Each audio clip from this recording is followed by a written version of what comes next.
folks, I'm Billy Pennell. Thanks for joining me for another of my favourite musical moments. I want to talk to you about an American guitar player. He was born in 1944.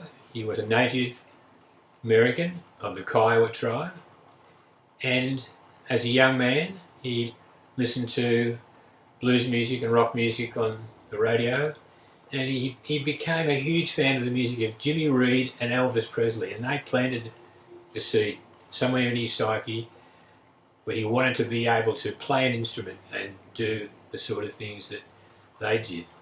And so he started just trying to find some work locally with some of his mates, and Levon Helm of the band must have lived in that area somewhere at some time, because he heard of this young man, and he heard him play, and he offered some advice. He said, "Look, Jesse, why don't you try and find as many musicians to play with? Just ask if you can sit in playing with them, with their bands, or if they're recording somewhere, you're already quite a competent musician, they might be able to find a spot for you somewhere as a session player." So he thought that was a great idea, so that's what he did. So he had a look around, and in his area there were people like Guy Clark, who he met, Leon Russell, who was a big help to him because he was already an established session player, and John Lee Hooker, and they're the sort of people that would invite Jesse to come on and play with them. So he was building some sort of a reputation very early in his life as a versatile and reliable musician. So in 1968 he meets a musician called Taj Mahal. We didn't actually meet him. Taj Mahal had heard about him. We've all got to use close to the ground, these people. And he was looking for a guitar player for his band. And Taj would play a mixture of, well, blues and world music. So he hires Jesse Ed Davis to be his lead guitar player, and they record 4 albums together. And on one of the albums that was released that had Jesse Ed playing on it, Greg Allman, then of the Allman Brothers Band, they were just about ready to form their own band, he and his brother Dwayne. And they were looking for some sort of sound that wasn't synonymous with other bands of the South where they came from. And so, inadvertently, sliding doors, Greg gave his brother Dwayne a copy of a Taj Mahal album that had Jesse Ed Davis on. And at the time, Dwayne had the flu, so loving brother Greg gives him a vial of cough tablets. So take those, listen to the music, and hope you get better soon. So Dwayne, feeling a bit miserable, sits down, starts to take a couple of the flu tablets, starts to play the music on the Taj Mahal album, and he is fascinated. He can't believe he's hearing the sort of music that comes from playing a slide guitar. There were very few white musicians at the time who played slide guitar. And so he listened really closely, and he thought to himself, gee, I'm going to try and master that sound.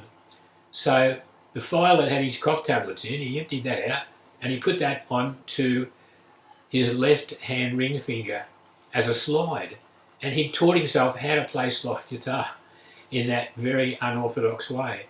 So the next time that the band rehearsed, here's Dwayne playing slide guitar, and now you know what the enormously successful career they had. And he starts to do some sessions. People are taking notice of him.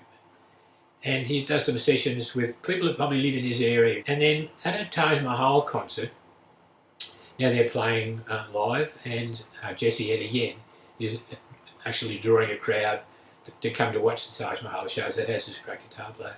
So during the concert, when they have a break, Taj happens to look into the audience at the club they were at, and dancing along to the music is Mick Jagger, Keith Richards, and Brian Jones of the Rolling Stones.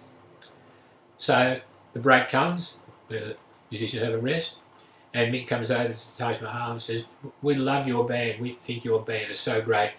We're preparing to do a TV musical called The Rock and Roll Circus, and we would love it if you could come to England and be part of this television show that we're doing."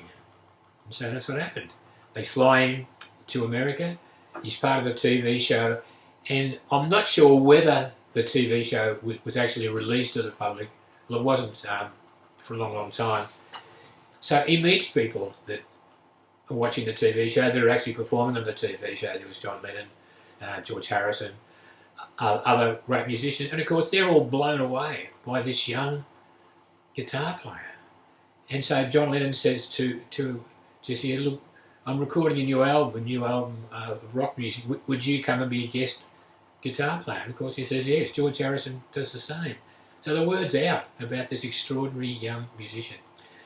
So back he goes to the US, and he continues to do sessions. Bob Dylan, Eric Clapton, ones we mentioned, George Harrison, John Lennon, Leonard Cohen, Brian Ferry. There's so many that benefited from having this wonderful musician play on their recordings. Then later in the 70s, this might have been 72, 73, there's some really bad situations happening in Bangladesh with floods and earthquakes and so on.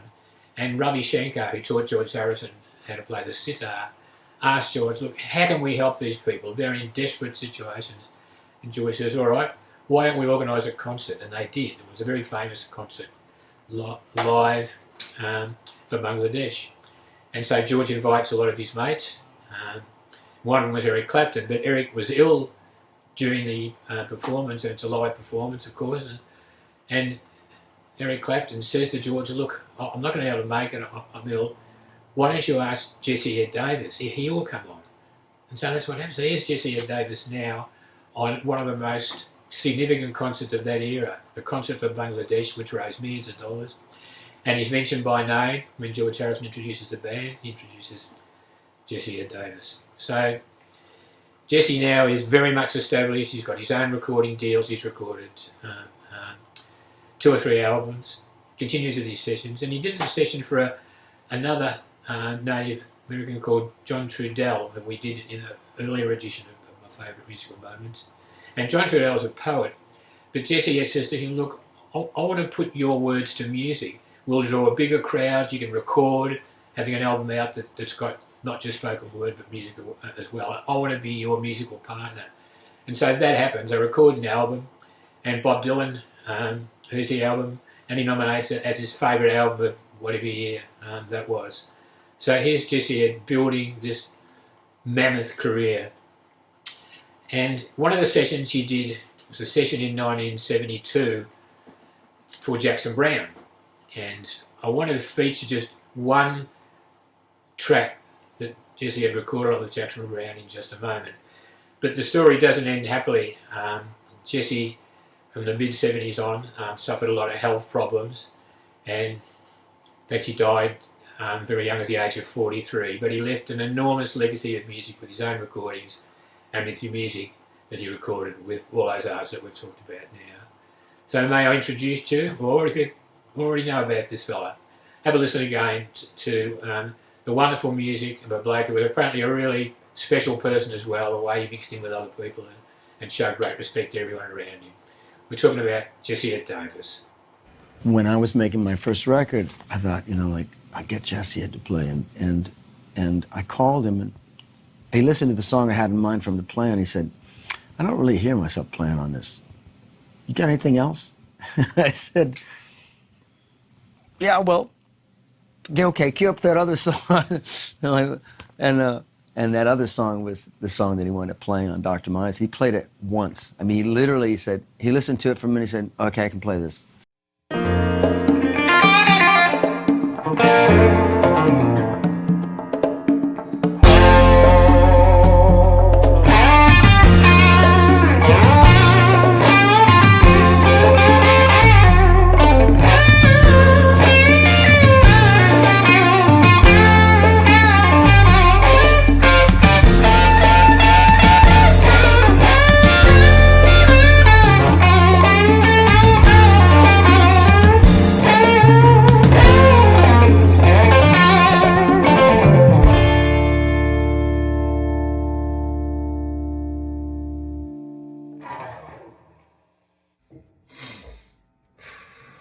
The solo is not easy.